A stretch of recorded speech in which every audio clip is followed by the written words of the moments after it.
கோவில்பட்டியில் நேற்று நடந்த கலவரம் என்பது ஒரு திட்டமிட்டு ஒரு ரவுடி கூட்டத்தால் நடத்தப்பட்டிருக்கிற கலவரம். இது அரசியலுக்கும் சாதி மதத்துக்கெல்லாம் அப்பாற்பட்டது. பாருங்க, ஒரே ஊரு தாயா பிள்ளையா ஒரு 4-5 சமுதாயத்தை சேர்ந்தவர்கள் ஒன்னா அங்க இருந்து கொண்டிருக்கிறார்கள். இதுல ஒரே ஒரு ரவுடி கூட்டம், அதுல ஒட்டுமொத்தமாக ஒரு தரப்பு மக்களை நம்ம சொல்ல முடியாது. அதுல ரொம்ப நல்லவங்க, அருமையான தங்கமானவங்க இங்க காலையில இருந்து எங்கிட்ட ரொம்ப வருத்தத்தோடு பேசுபவர்கள் பல பேர் இருக்கிறாங்க.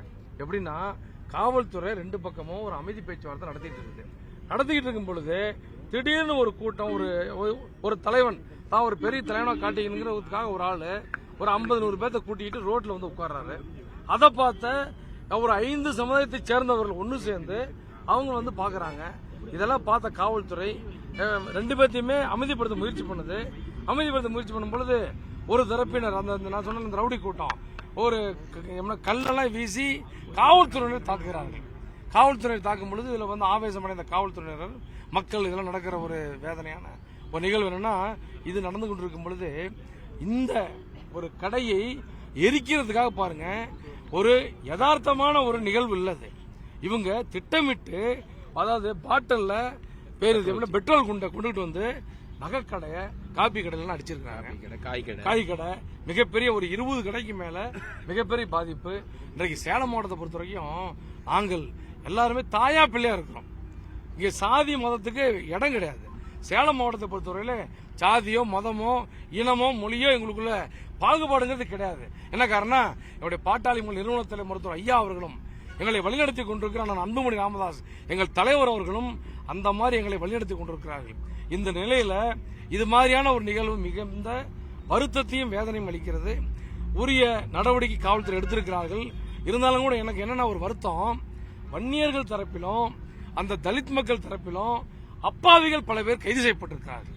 அதாவது ஊருக்கு வந்தவங்க, அதாவது ஊருக்கு பண்டிகைக்கு வர்றாங்க. அது எந்த பக்கம், வன்னியர்கள், சோழியர்கள், செட்டியார்கள், நம்ம போயர்கள், நம்ம உடையார்கள், தலித் சமுதாயத்தை சேர்ந்தவர்கள் எல்லா தரப்பும் அந்த தலித் சமுதாயத்தை காலனியில கூட நேற்று போய் காவல்துறையெல்லாம் கொடுந்தாக்குதல் நடத்தியிருப்பதாக நாங்கள் அறிகிறோம். மிகுந்த வேதனை அடைகிறோம். எங்கள் அன்புமணி ராமதாஸ் அவர்கள் இதற்காக மிகப்பெரிய கண்டனத்தை இங்கே பதிவு செய்ய சொல்லியிருக்கிறார்கள். எங்களுடைய நோக்கம், தாயா பிள்ளையா நம்ம இருக்கிறோம், என்றைக்குமே இது இருக்கணும். இது மாதிரி யார் இதற்கு காரணமானவர்களோ அவர்கள் மீது, அவர்கள் யாராக இருந்தாலும் மிக கடுமையான நடவடிக்கை எடுக்க வேண்டும். அதுதான் எங்கள் பாட்டாளி மக்கள் கட்சியினுடைய வேண்டுகோள், நோக்கம். எங்க ஐயாவும் சென்னையாவும் தொடர்ந்து வலியுறுத்துவது அதைத்தான். அதை தவிர வேறு எதுவுமே இல்லை. தயவு செய்து அப்பாவிகளை, இரு தரப்பிலும் கைது செய்திருக்கிற அப்பாவிகளை உடனடியாக விடுதலை செய்ய வேண்டும். இதற்கு காரணமானவர்கள் மீது காவல்துறை யாராக இருந்தாலும், மீண்டும் மீண்டும் சொல்றேன், யாராக இருந்தாலும் கடும் நடவடிக்கை எடுக்க வேண்டும். அப்பாவி மக்கள் ஒருவர் கூட பாதிக்கப்படக்கூடாது. இன்னொன்னு எங்களுக்கு ஒரு ஆசை, இப்பவே நானும் சட்டமன்ற உறுப்பினர், மாவட்ட சேர்மன், மற்ற நம்ம மாவட்ட தலைவர் செயலாளர்லாம் போய் இங்க தலித் மக்கள் இருக்கிற அந்த பகுதியிலையும் போய் எதுக்குள்ள நமக்குள்ள என் ரத்தம் ஒண்ணுதாயா அப்படின்னு நம்மளாம் அண்ணன் தம்பியா இருப்போம்னு கேட்கணும்னு எங்களுக்கு ஒரு ஆசை. அந்த காவல்துறை இன்றைக்கு நாங்கள் அனுமதிக்க மாட்டோம்னு சொல்லியிருக்காங்க. இல்லைன்னா நாங்க முதல்ல தலித் மக்கள் வாழக்கூடிய பகுதிக்கு சென்று அவர்களுக்கு ஆறுதல் சொல்லிவிட்டு தான் வன்னியர் பகுதி, வன்னியர்களோ சோழியர்களோ அந்த போயர்களோ இருக்கிற பகுதிக்கு போகணும்னு நினைச்சோம். காவல்துறை எங்களை இன்னைக்கு அனுமதிக்காத காரணத்தினால ஒரு தரப்புன்னு பாக்குறோம்.